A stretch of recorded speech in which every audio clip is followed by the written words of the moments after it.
So last time the problem was assigned to you that if in the arrangement of simple water level model, which is very much useful for understanding our RC circuits in electrical engineering, the left hand side tank, this is reference zero level, a base. Left hand side tank is put up, means this fixed outlet is at 1 meter height. We can change it later on by moving it up or bringing it down. Right now it is 1. The stopper is closed. The right hand side tank is empty. This is a valve. Flow, that is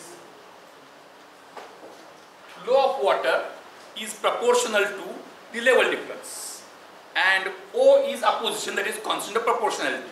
So one thing will be very clear, that I think now there is no rocket science in the thing which I am writing here. Flow is equal to, we assume flow in this direction. Flow in this direction. So this side water level minus this side water level upon opposition. So L in T minus LOT upon O. Is it right? And LET is 1. We will replace that. We may continue for some time and later on when we come at the final answer we will replace it. Is it okay? Right. So now what is the question? That we have a stopper here. There is a continuous feed from municipal water. So the left hand side tank will always maintain water level of 1 meter. The right hand side tank, which is having a constant cross sectional area throughout the height, that is A, and it is initially empty. The stopper is closed. Now if I say that at T equal to 0, I open the stopper, naturally water will start flowing. That is obvious, that by common sense we can answer. So whenever we are supposed to learn new things, we should apply common sense as well as mathematical background and arrive at a final clear-cut answer. So what is the question?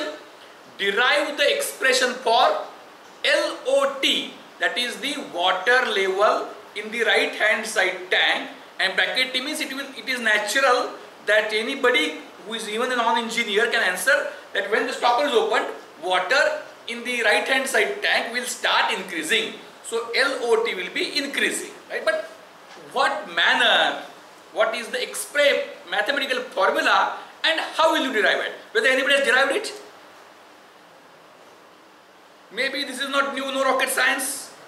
You might have learned something in mathematics, you might have learned something in electrical engineering, and it is like that somebody might have derived. Anybody? Yes or no?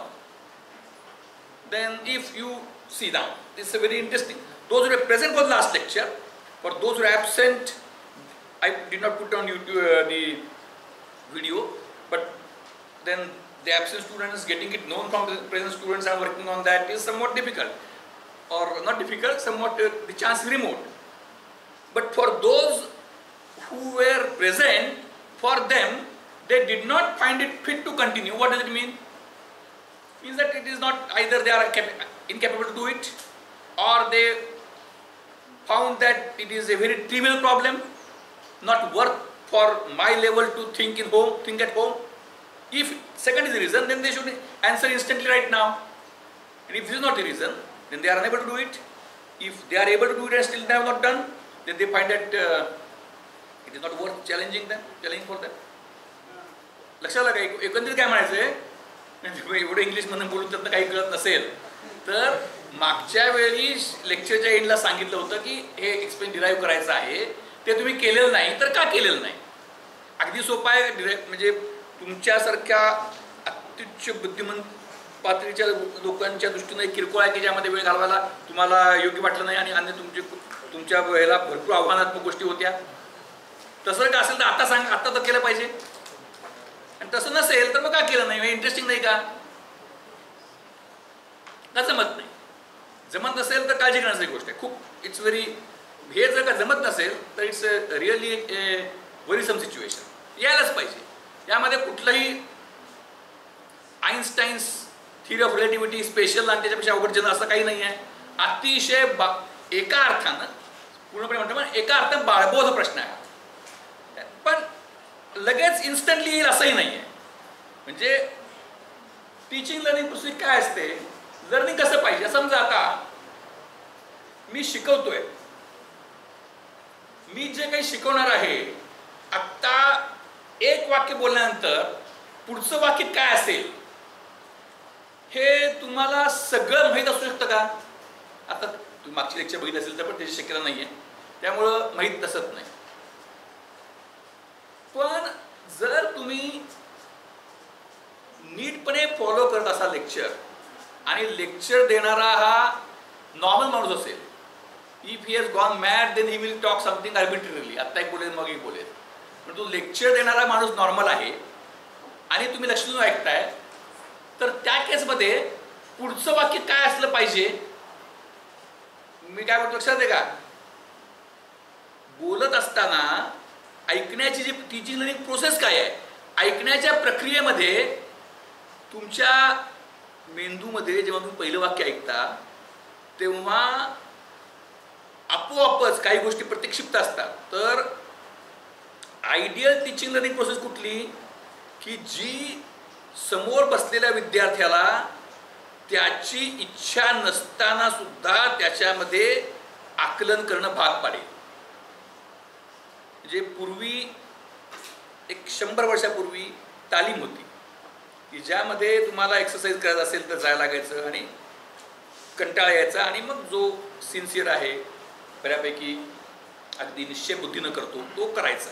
तो आज treadmill आहे, आज advance gym आहे. तिथं कसं आहे, तिथं एकदा जाऊन आपण जर थांबलो की बाकी सगळं मेकॅनाइज्ड आहे. जिममध्ये गेल्यावर त्या आपण बसलो त्याच्यावर की बाकी सगळं ॲटमाइज्ड आहे. म्हणजे तुम्हाला काही करायला लागत नाही. म्हणजे फिजिकल एक्सरसाइजेस हे तुमच्याकडून आपोआप करून घेतले जातात मेकॅनाइज मॅनर. तशी टीचिंग लर्निंग प्रोसेस कशी पाहिजे, पण त्याच्याकरता आवश्यक गोष्ट काय आहे, फक्त तो तिथं जाऊन त्या ह्याच्यावर त्या ट्रेडमिलचं हे जे आहे मी ट्रेडमिल आहे किंवा तो जो सेटअप आहे त्यामुळे बसला पाहिजे. तो एकदा तिथं बसला की आपोआप होतं. तसं टीचिंग लर्निंग प्रोसेस कशी पाहिजे, फक्त वर्गात त्याला आणून ठेवला पाहिजे. एकदा त्याला वर्गात आणून ठेवल्यानंतर त्याची इच्छा असो वा नसो त्याला कळलंच पाहिजे. म्हणजे सुदैवानं वालचंदमधली प्लेसमेंटची परिस्थिती अशी आहे की ज्याची इच्छा नसली तरी देखील त्याला प्लेसमेंट मिळतंच. तसं इच्छा नसेल तरी देखील आपोआप कळलं पाहिजे. फक्त वर्गात यायचं. वर्गात आल्यानंतर तुम्ही कितीही जरी प्रयत्न केला की मी हे कळून घेणारच नाही, दॅट यू कांट. म्हणजे आता तुम्ही श्वास तुम्ही थांबवू शकता का, एका टप्प्यापलीकडे थांबवू शकत नाही. काही काळानंतर ऑटोमॅटिक तो श्वासोच्छ्वास होणारच. तसं काही काळ तुम्ही नाही इकडं लक्ष दे तिकडं लक्ष दे नाही, परंतु बंबार्डिंग असं पाहिजे की बंबार्डिंग झाल्यानंतर आपोआप तुम्हाला कळत गेलंच पाहिजे. काही गोष्टी ज्या असतात त्या आपोआप होत असतात. त्या आपोआप होणाऱ्या गोष्टीपैकी आत्ता तुम्ही जे काही ऐकताय ते ऐकल्यानंतर पुढचं वाक्य काय असेल, जर का तुम्ही भाषाच तुम्हाला अननोन असेल तर काहीच करणार नाही. पण एक नॉर्मल सिनारिओ आहे की वक्ता बोलतोय, श्रोता ऐकतोय. तर श्रोता जेव्हा लक्षपूर्वक असेल किंवा फार लक्षपूर्वक नाही पण नॉर्मल ऐकत असेल तर पहिलं वाक्य ऐकल्यानंतर वक्ता नॉर्मल असेल, वक्ता ॲबनॉर्मल असेल तर प्रश्नच नाही. जर का ती वक्त्यानं पूर्वी जे बोललंय ते ऐकलं, ऑलरेडी कॅसेट ऐकली असेल समजा, किंवा तुम्ही यूट्यूब व्हिडिओ बघत असाल, एकदा बघितलं पुन्हा बघताय, पुन्हा व्हिडिओ बघताय, तर त्या केसमध्ये काय असतं, तुम्हाला पुढचं वाक्य हे काय हे माहीत असतं डोक्यात.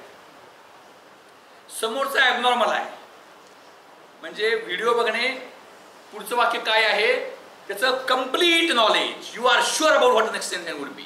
समोरचा ॲबनॉर्मल आहे तर त्या केसमध्ये काय, तो काय बोलणार याच्याबद्दल तुम्ही कुठल्याही प्रकारे गेस करू शकत नाही डोक्यामध्ये तुमच्या. Complete knowledge, zero knowledge, no idea. पण नॉर्मल केसमध्ये ते रेकॉर्डेड ही बघत नाही आहे, समोरचा नॉर्मल आहे, त्या केसमध्ये जेव्हा तुम्ही ऐकत जाता तेव्हा काय असतं, पुढचं वाक्य तुम्हाला पूर्णपणे अननोनही नसतं आणि पूर्णपणे नोंदही नसतं. म्हणजे काय, म्हणजे पार्शल नोंद म्हणजे काय, पूर्णपणे नोंद म्हणजे तुम्हाला माहिती आहे तेच येणार, आणि पूर्णपणे अननोन म्हणजे काही येणार. मग ह्याच्या मधली स्टेट म्हणजे काय state, how you describe the state. तुम्ही ऐकत असता सेंटेन्स एन ऐकत असताना what will be sentence N plus one, what we will know, what is conclusion, what is your perception about the partial knowledge of the next sentence. पुढच्या वाक्याचं partial knowledge आहे म्हणजे काय.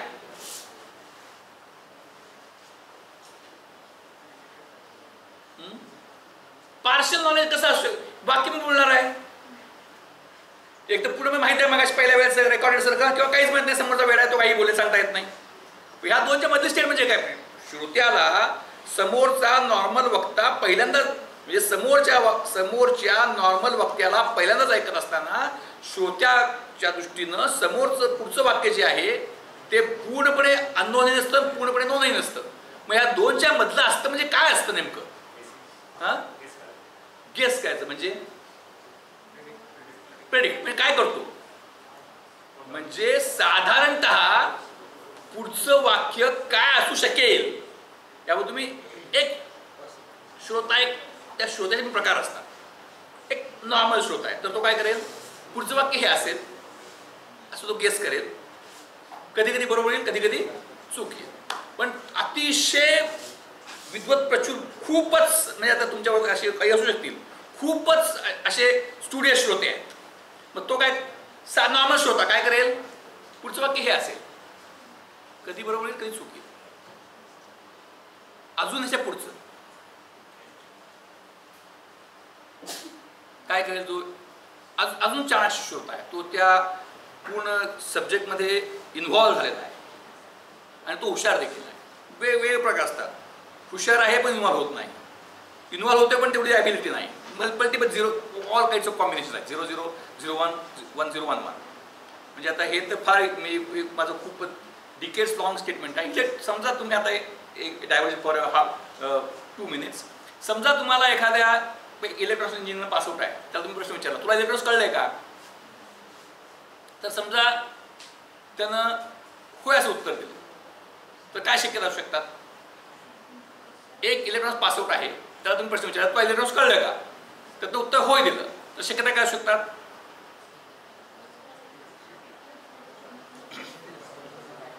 काय त्याची पॉसिबिलिटीज काय, if he answers yes, काय possible असू शकतील. एक, तो खरोखरीचा हुशार आहे आणि त्याला सगळं खरंच कळलेलं आहे, ज्याची पॉसिबिलिटी किती आहे ही this is one of the probable things having negligible probability, त्याची निग्लिजिबल प्रॉबेबिलिटी असते. दुसरं काय शक्यता आहे, हां थोडंफार नाही त्याला थोडंफार आपण आता ह्या डिबेटचा विषय होऊ शकतो आता ते घ्यायला नको. दुसरं काय शक्यता, नाही तुम्ही तर काय विचारत तो एवढंच का आलाय का, तो होय म्हणत आहे. शक्यता एक, खरंच तो अति आईन्स्टाईन प्रति आईन्स्टाईन आहे, त्याला सगळं कळलेलं आहे. One of the possibilities, but having one of the probable reasons having negligible probability. दुसरं काय, हा दुसरं काय, तो खोटं बोलतोय. म्हणजे उगाच शिकलोय मी बाबा कळत नाही म्हटलं तर चार चौकशी काय मला असं करतील म्हणून तो खोटं बोलतोय. त्याची प्रॉबिलिटी किती आहे, म्हणजे खरंच बोलण्याची खरं कळण्याची 1% धरू, तो खोटं बोलतोय याची 30% धरू किंवा 29% धरू, बाकी 70% काय आहे प्रॉबिलिटी की तो कळले काय म्हणतोय, हा त्याला कळलेलं नाही, हेच त्याला कळलेलं नाही. त्यामुळे त्या एकूण 4 शक्यता होतात. People who understand that they don't understand, people who understand that they understand, people don't understand that they don't understand, and people don't understand that they understand. त्या 4ही शक्यता आहेत. त्या 4ही शक्यतापैकी कुठली शक्यता आहे तर कळलंय मला, कळलंय का नाही हेच कळत नाही, अशाच गोंधळ स्थितीमध्ये बराच काळ जातो.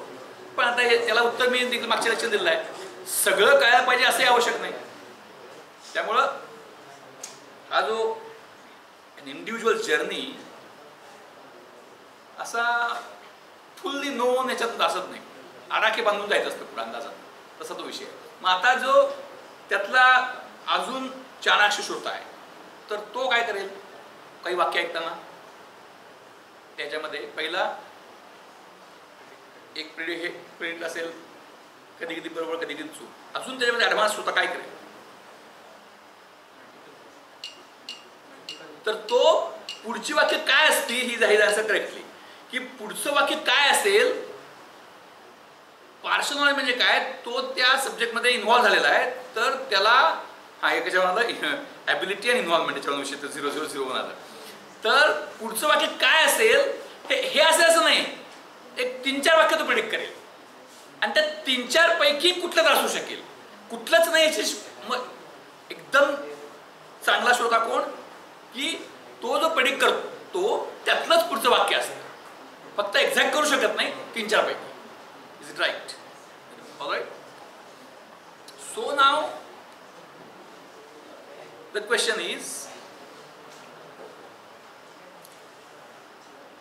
if you are well competent enough, so the thing is that, so it is not something which is completely म्हणजे हा काही अनसॉल्व. आता तुम्हाला एखादं उदाहरण देतो, आहे माहिती आहे की माहित नाही, हे तुम्ही केलंय का जे अतिशय 12th ला मॅथ्स सी म्हणजे बोर्डाला 100 पैकी 100 आणि मॅथ्स सीईटी मध्ये 100 पैकी 100 किंवा 98 असतील त्यांना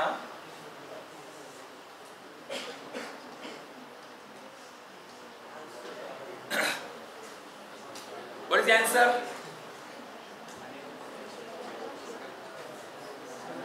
Now listen very carefully. Each and everything what I talk is of worth, even though it is a diversion.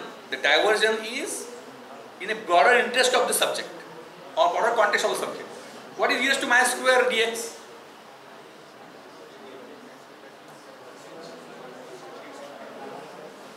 Number 1, whether all functions are integrable? No. See, he is a very smart guy. All functions are not integrable, right?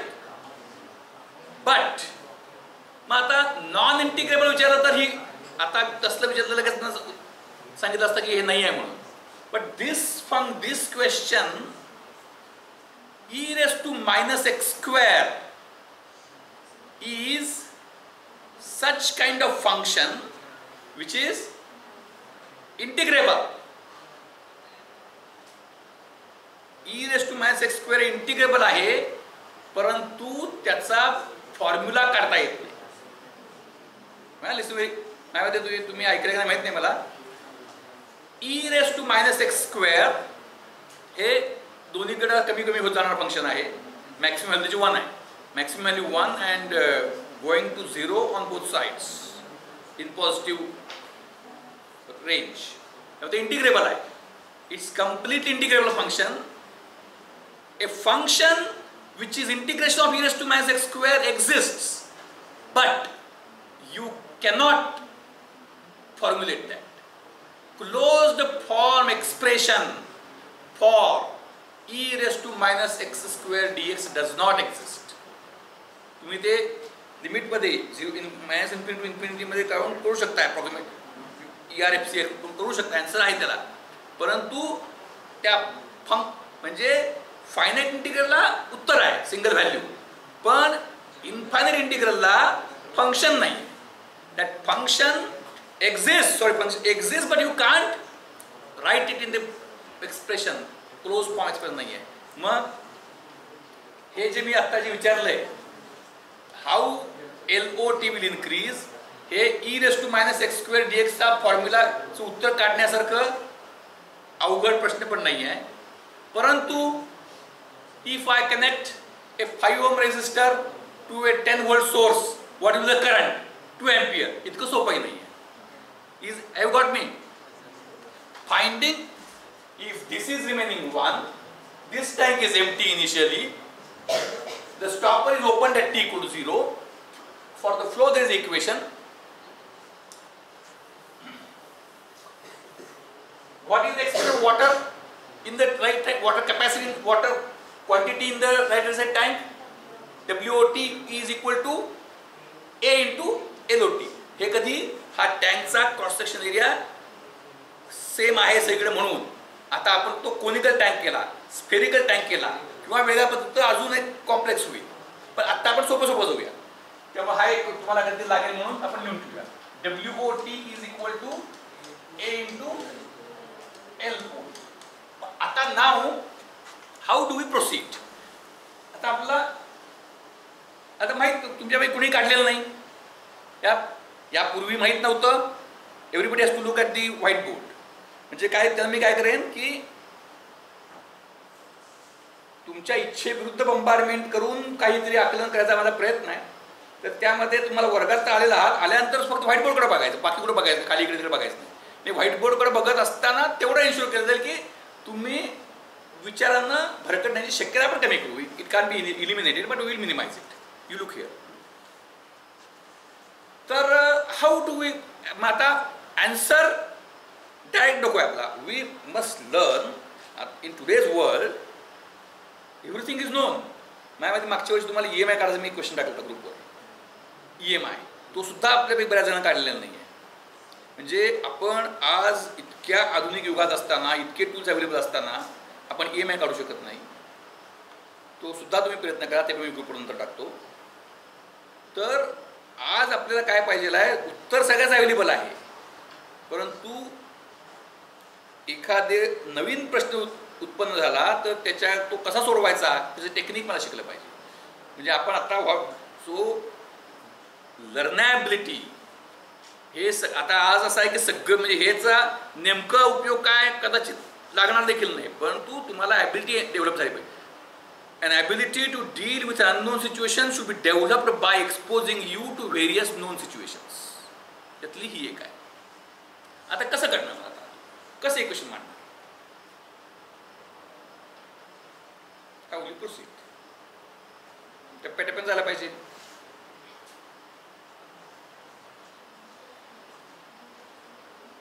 So flow in terms of level difference and O म्हणजे व्हॉलच्या दृष्टीनं flow कसा असेल याचा आपण equation मांडलेला आहे. बरोबर. Flow is equal to L in T minus LOT upon O. ह्याबद्दल तुम्हाला अडचण आहे का? हे काय इतकं सोपं आहे की वेगळं सांगायची गरज नाही. वॉटर फ्लो हा व्हॉल्व म्हणजे अपोजिशन लेवल डिफरन्सवर अवलंबून असतो, प्रपोर्शनेट असतो, आणि तो वॉल किती ओपन केल्याची प्रपोर्शनेट असतो. ते कॉन्स्टंट असेल म्हणजे ऑपरेशन किती आवड आहे वॉल, किती त्याचे अटॅक सैल केले, आणि ते जर का माहीत असेल फिक्स O म्हणून आपण त्याला एक युनिट एक फिक्स कॉन्स्टंट केलेला आहे, तर तो level difference upon that opposition. हे तर याच्यामध्ये कोण अडचण आहे का? आता flow is equal to level difference upon opposition हे प्रत्येकाला पटलंय. आता इथं हे सिरीज सर्किट सारखं आहे. आता इथं पाणी कुठे बाहेर जाणार आहे का? पाणी कुठेही बाहेर जाणार. Hello you look here.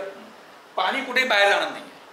मग पाणी कुठेही बाहेर जाणार नसेल तर टँकच्या दृष्टीनं आता O हा कुठला पॅरामीटर होता? व्हॉलचा पॅरामीटर होता. व्हॉलच्या अलीकडे पलीकडं काय काय होतं? एकीकडे L इन होतं, इकडे LO होतं.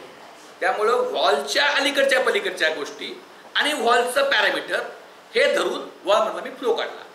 आता या टँकच्या दृष्टीनं मला तिकडे मी टँकच्या दृष्टीनं आता मी तुम्हाला शिकवतोय, मी कुठनं वाचतो ह्याचे तुम्हाला काही सोयीसुद्धा नाही आहे. मी सांगतोय हा तुमच्या दृष्टीनं मी सांगतोय ते त्या सब्जेक्टचं विषय महत्वाचं आहे. तसं या टँकमध्ये पाणी येत आहे, मग टँकच्या दृष्टीनं एकच मिनिंगफुल पॅरामीटर आहे आता, तो कुठला? वॉल पण नाही. टँकच्या दृष्टीनं एकच पॅरामीटर कुठला? फ्लो. बरोबर आहे का? तिकडची L इन किती होती, O काय आहे, स्वारस्य नाही. टँकच्या दृष्टीनं कुठले कुठले पॅरामीटर्स महत्वाचे आता? फ्लो आणि टँक. फक्त टँकचे पॅरामीटर कुठले? A LOT ते टँकच आहे. LOT, W म्हणजे माहितच आहे. मग टँक रिझोल्यूशन पॅरामीटर कुठले? LOT आणि FT. मग आता FT आणि WT याच्यामध्ये तुम्ही काय रिलेशन लिहू शकाल? फ्लो म्हणजे काय? फ्लोचं युनिट काय आहे? What is unit of flow? Unit काय आहे फ्लोचं?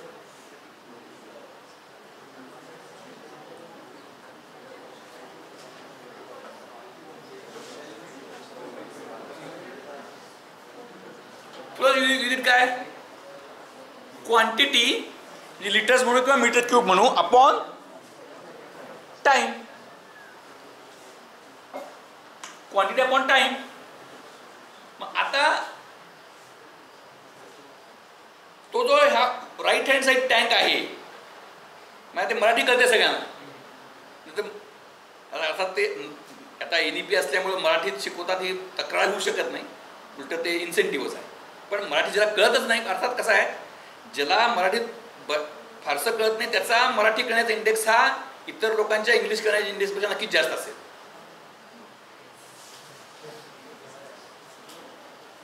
तर आता टँकच्या दृष्टीनं फ्लो हा टँक मध्ये येतोय का टँक मधून जातोय? टँक मध्ये येतोय. मग आता फ्लो आणि टँकचे कुठलेही पॅरामीटर्स घ्या तुम्ही, ए घ्या, LO घ्या किंवा LOT घ्या, किंवा ए ला टी का म्हणलेलं नाही आहे, ए नुसतं म्हणले, ए ब्रॅकेट टी का म्हणलेलं नाही, आणि ओ पण कॉन्स्टंट आहे. उद्या मी त्या व्हॉलला पण एखादी मोटर लावू शकतो. मला कॉम्प्लेक्स करायचं झालं तर व्हॉलला मोटर लावू शकतो, ओ कमी करू शकतो. आणि टँक जो आहे की नाही, तो टँकच्या ह्या जे फिक्स एरियाचा आहे तो पण मी असा एक भिंत जी टँकची आहे एका साईडची वॉल, ती मी त्याला मोटर लावून ती पण बदलू शकतो. त्यामुळे खूप म्हणजे जर आपण ह्यातच खूप डीप जायचं ठरवलं तर बरेच पॉसिबिलिटीज आपल्याला आहे की जे आपल्याला प्रत्येक कळली पाहिजे. तर आता FT,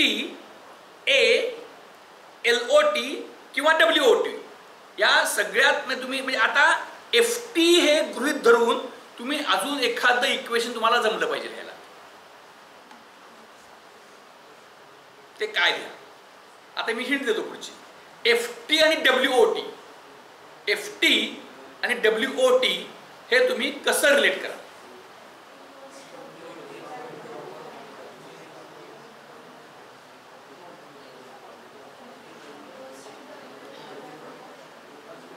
ते ज्याला जमेल आपण असं शिकवणार आहे. आता ते जे काही उत्तर येतील त्या बेसावर पुढे शिकवणार, पण हे पण कळलेलं नाही आहे तर ह्याच्यापेक्षा सोपी टेक्निक आपल्याला अवेलेबल आहे. तर आता आधी खूप सोपं का सांगायचं नाही, तर मग बराच वेळ जातो. आधी खूप अवघड पण सांगायचं नाही, एक मॉडरेट सांगायचं. ते मॉडरेट सांगितल्यानंतर ते कितपत कळतंय तुम्ही काय करायला पुढे बघा. Everybody should look at the white board. They may or may not understand. म्हणजे इच्छा नसेल तरी काही काळ आपोआप कळायला लागेल. तर मॉडरेट शिकवायचं. सगळ्यांना अगदीच लगेच कळलं पुढे लेवल वाढवायची. थोडं अवघड आहे पुढे लेवल कमी करायची. अशा we have to adopt a very dynamic approach. Classroom is a live entity. जी यूट्यूबवर जी लेक्चर टाकलेली आहेत ती बघायची आहे. त्यानंतर आता ती मी आज सगळी टाकतो. आता तर प्रश्न आहे की काय, म्हणजे आता मी अगदी वी नाव रिड्यूस असं ब्रॉड. आता अगदी आपण फक्त आपलं हे पाहिजे डब्ल्यू म्हणजे काय, क्वांटिटी ऑफ वॉटर आणि फ्लो ऑफ वॉटर या दोघांमध्ये काय रिलेशन असलं पाहिजे.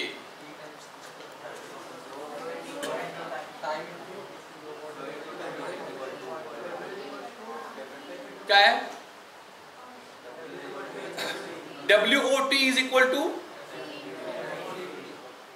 आता पण तुमचं मान्य केलं तर कसं ते मान्य, आता त्यातलं ठीक आहे.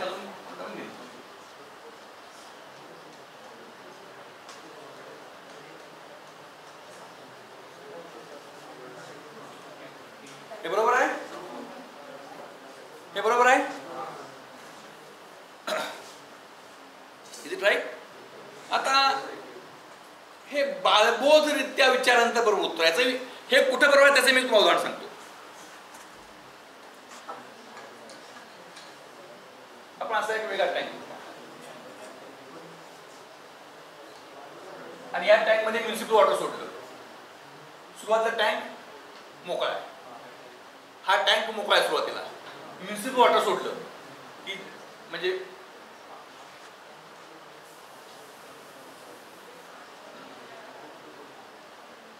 इथे म्युनिसिपल टॅप आहे, इथे जो हॉल आहे,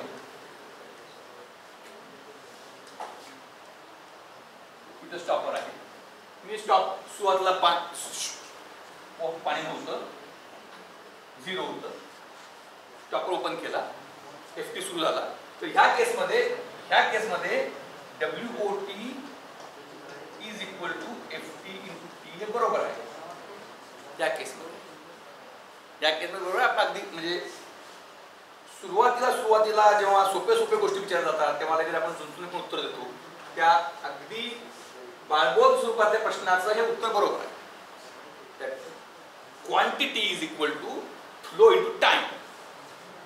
पण त्याच्या जेव्हा आपण असं लिहितो त्यात एक ॲझम्पशन आहे की जे ॲझम्पशन योगायोगाने इथं बरोबर आहे, ते ॲझम्पशन आहे हेच मला माहीत नसल्यामुळं ते इथं बरोबर आहे म्हणून मी ते इथं लावतो, इथं चूक आहे. एवढं सांगितल्यानंतर कळलं पाहिजे तुम्हाला काहीतरी. पुढचे 2-3 options. WOT is equal to FT into T हे कधी बरोबर आहे?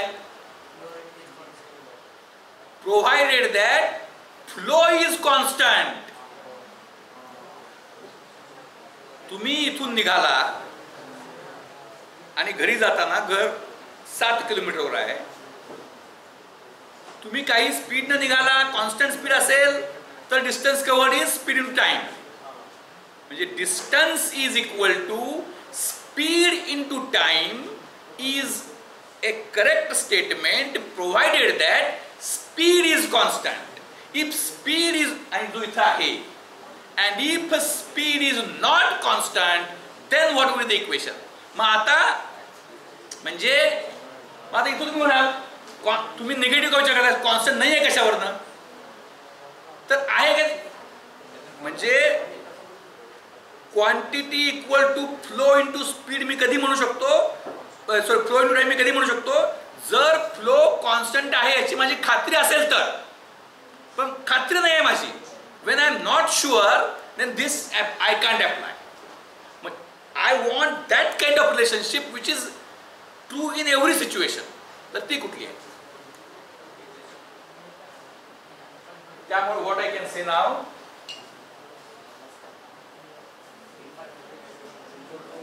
this is wrong. Right? This is wrong. If this is wrong, ते सोपं आहे. What is correct then?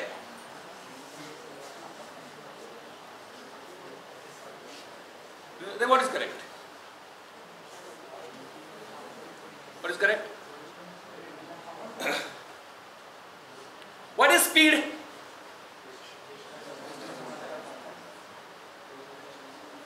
Total distance upon time is average speed and not speed. Total distance upon time is average speed and not speed. What is speed? What is speed? It is the, what is speed? You got a question? Per unit. Not per unit. It's not per unit. What is speed?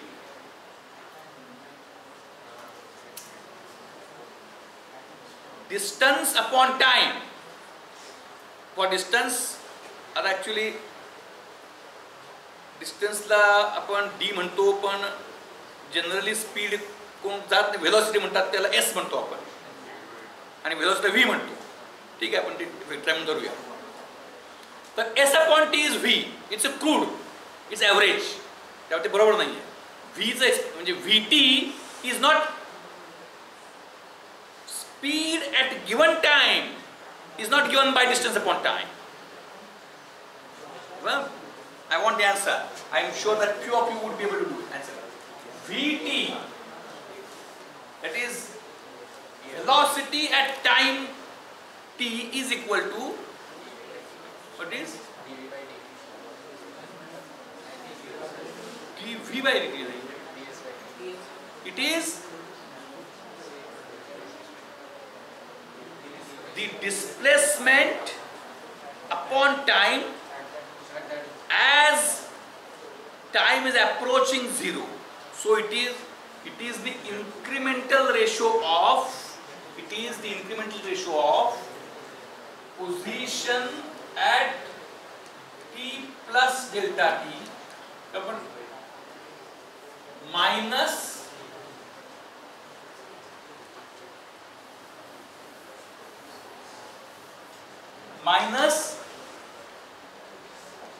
position at t upon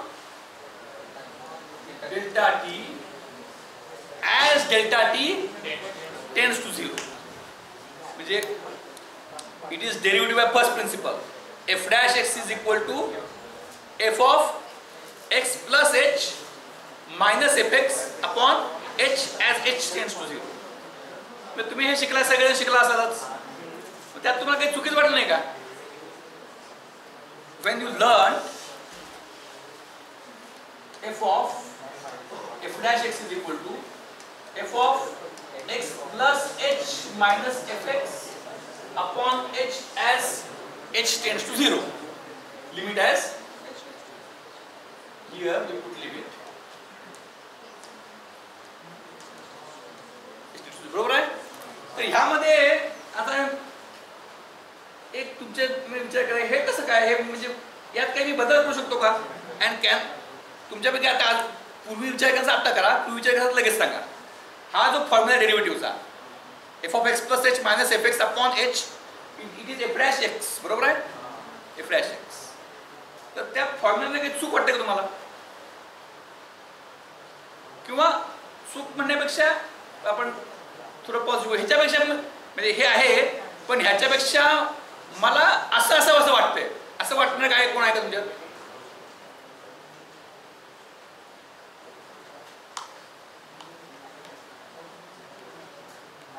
Anybody?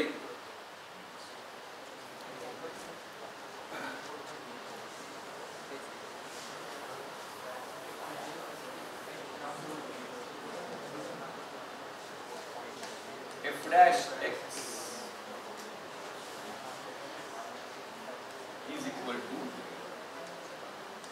limit as h tends to 0 f of x plus h minus fx upon h. यामध्ये काही बदल असावा असं वाटतंय का तुम्हाला?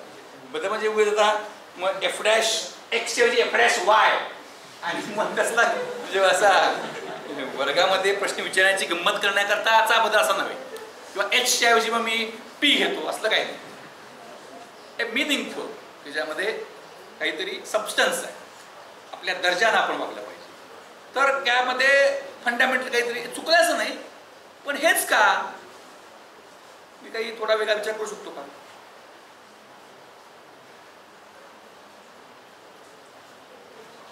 काय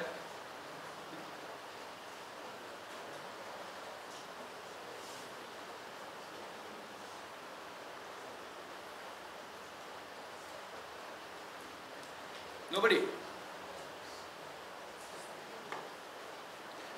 I am at x. म्हणजे समजा आता इथं आपण म्हणतो एफ डॅश एक्स म्हणजे काय? एफ डॅश एक्स किंवा आपण त्याला काय म्हणतो? एफ डॅश एक्स ऐवजी dy बाय dx पण म्हणतो, where y is equal to fx. बरोबर? म्हणजे y is equal to समजा x स्क्वेअर असेल किंवा अगदी सोपं 2x असेल, काही असेल. at given x y किती आहे? at x plus h y किती आहे? y f of x plus h म्हणजे x च्या ठिकाणी x plus h टाकायचं, ही व्हॅल्यू किती येते? x च्या ठिकाणी किती येते आणि h. मग आता ह्या इथं बघितल्यानंतर it is dy by dx, it's again function of x. at given x ची व्हॅल्यू येते. समजा साइन एक्स असेल तर त्याचा डेरिव्हेटिव्ह कॉस एक्स येतो फॉर्म्युला.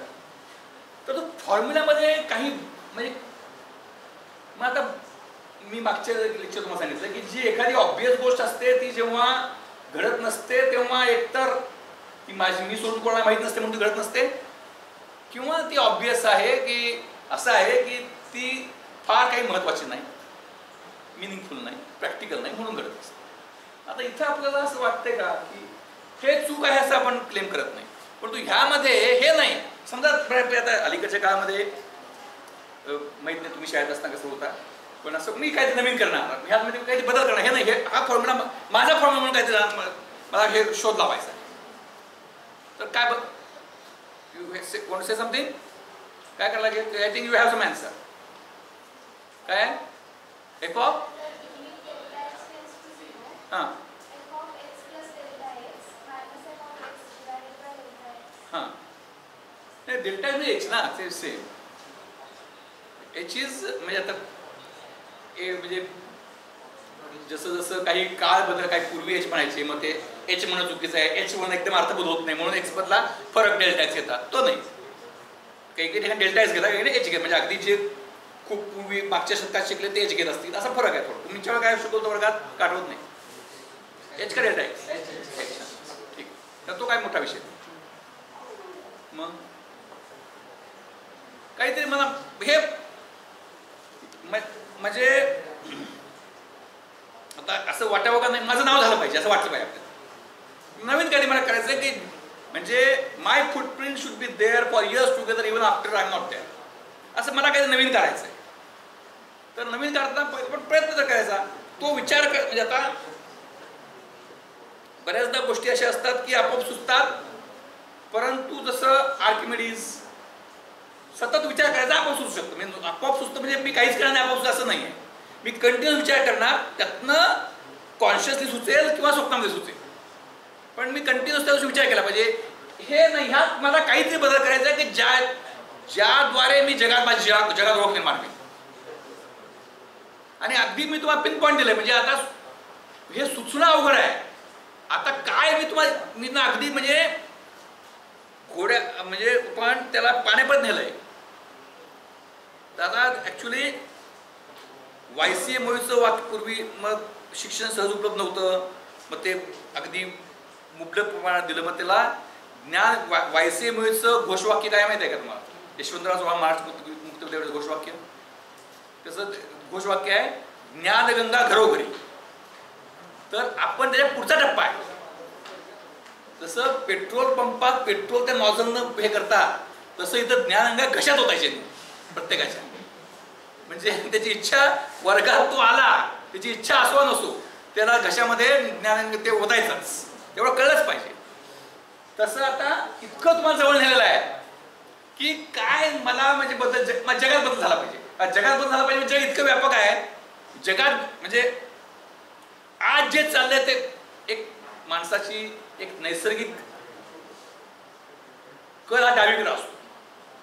म्हणजे काय, जे चाललंय ते बरोबर चाललेलं नाहीये, हे पहिला ठोकतात आणि हे बदलणं आवश्यक आहे. पण ते बदलणं म्हणजे नेमकं काय बदलायला पाहिजे, मग सगळं बदलायला पाहिजे. पण त्याला it's meaningless, it's a very vague statement. जग बदललं पाहिजे हे व्हेग स्टेटमेंट आहे, त्या स्टेटमेंटला काही अर्थ नाही. मग आता तुम्हाला मग नेमका काय बदल झाला पाहिजे हे सुचणं तेवढं सोपं नाही. आता तुम्हाला त्या नेमकेपणाच्या अगदी जवळ नेलं, यात काहीतरी बदल झाला पाहिजे. मग काय झाला पाहिजे आता, एक्स डब्ल्यू किंवा एक्स डेल्टा एक्स ते नाही, अजून मग राहिलं काय आता, आणि तो बदल झाला पाहिजे, मिनिंगफुल राहिला पाहिजे. म्हणजे एक काही व्यवस्था चालू आहे ते बदलायला पाहिजे. म्हणजे एक गोष्ट काहीतरी एका गोष्टीकडे रांग लागलेली, रांग खूप मोठी आहे, ते मला बदल करायचा आहे. मग ती रांग धुडकावून लावणं हा काय उपाय नाही त्याचा. म्हणजे बदल जो करायचा तो मिनिंगफुल पाहिजे. उगाच काहीतरी आहे ते मोडायचं आणि चुकीचं नाही करायचं, बरोबर ते बरोबरच असलं पाहिजे. म्हणजे हे जे आहे ह्यात मिनिंगफुली बदलून अजून काय बरोबर करता येईल. आता इतक्या जवळ आलंच पाहिजे तुम्हाला. H tends to T नाही, no, it's increment ratio and that difference must tend to 0.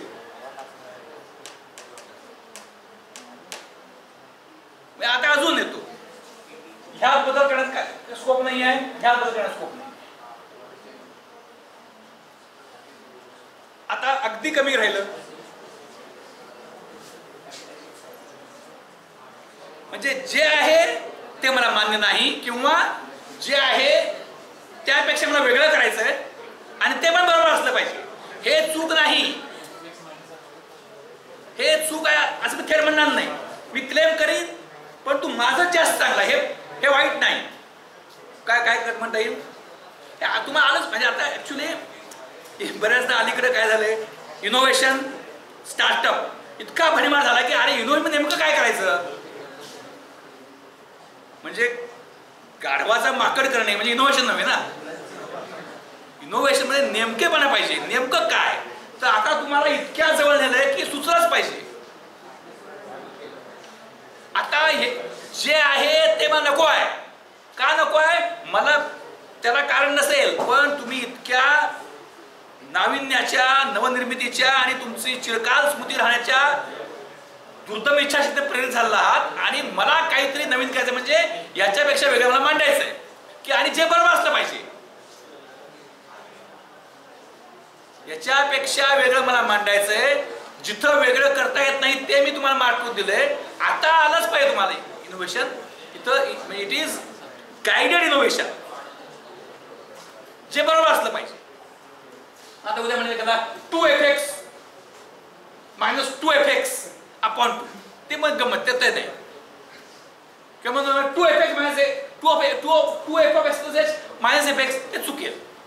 तसं चूक पण नाही, ट्रिव्हियल चेंज नाही, सिग्निफिकंट चेंज, पण तो पण बरोबर असला पाहिजे. काय करता येईल, u(x) म्हणजे y हे x प्रमाणे कसं dy/dx, y हे x प्रमाणे म्हणजे ह्या क्षणी. आता बघा, आता अजून तुम्हाला कळतो. आता इथं जर का आपण मी हे म्हणलं, मग असं इथं काढलं मी पोझिशन. आता माझा स्पीड किती आहे, ह्या क्षणी माझा स्पीड किती आहे, इथून पुढच्या क्षणी माझी पोझिशन वजा आत्ताची पोझिशन आणि तो इन्स्टंटचा टाइम डेल्टा टी, बरोबर. म्हणजे ह्या f(x) पेक्षा काय हे सोपं आहे माझ्यामध्ये. हे x आणि h हे ऍब्स्ट्रॅक्ट व्हेरिएबल्स, जे काय मला माहित नाही, आणि these are specific variables now.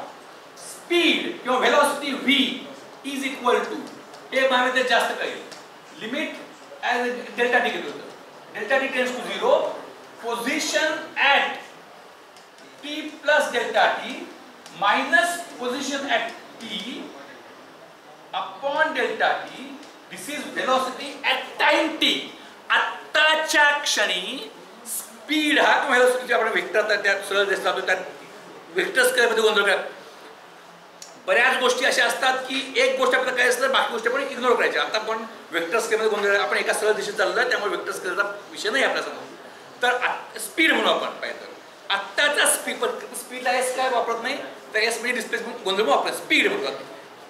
The speed at time, current time T is equal to position at next instant minus current position upon the instant. किती आहे तो, डेल्टा टी. Instant duration. आता इन्स्टंट मी म्हणतो ते पॉइंट सारखं आहे.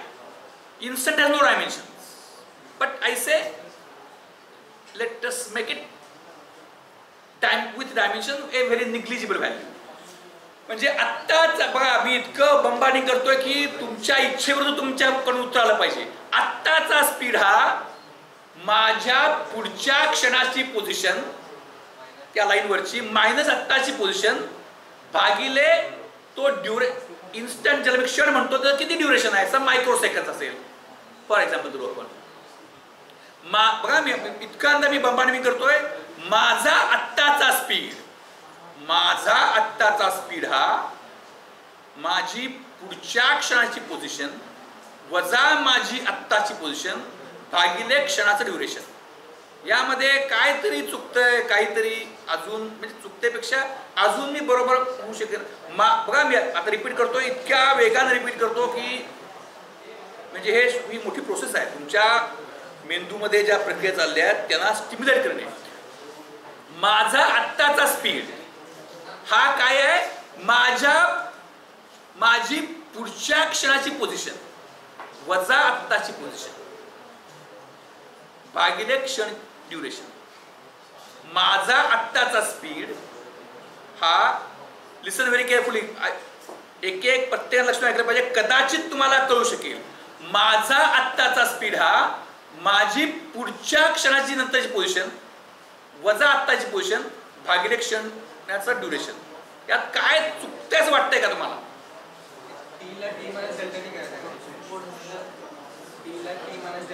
आम्हा बरं, एक मिनिट. Anybody else? माझा आत्ताचा, लिसन व्हेरी केअरफुली आणि आलाच पाहिजे, माझा आत्ताचा स्पीड हा माझी पुढच्या क्षणी असलेली पोझिशन वजा आत्ताची पोझिशन भागिले क्षणाचं ड्युरेशन. यात काय मी अवास्तव अपेक्षा करतोय की जी मी करायला नाही पाहिजे.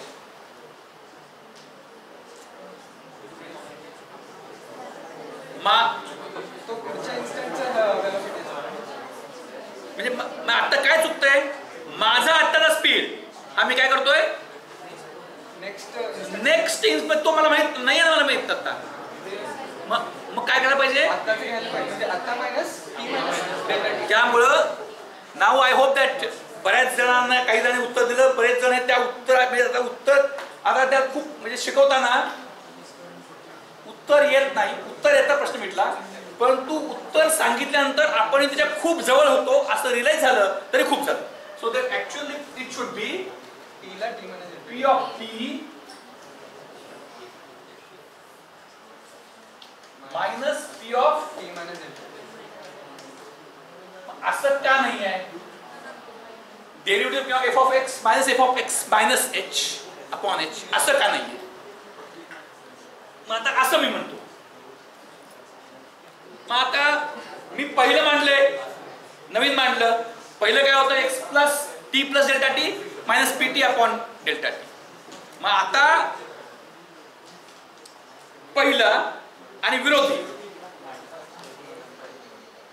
thesis and antithesis lead to a synthesis. तर हे पहिलं पण चूक आहे. पहिलं चूक ठरवलं म्हणजे तुम्ही सांगता ते बरोबर होत नाही.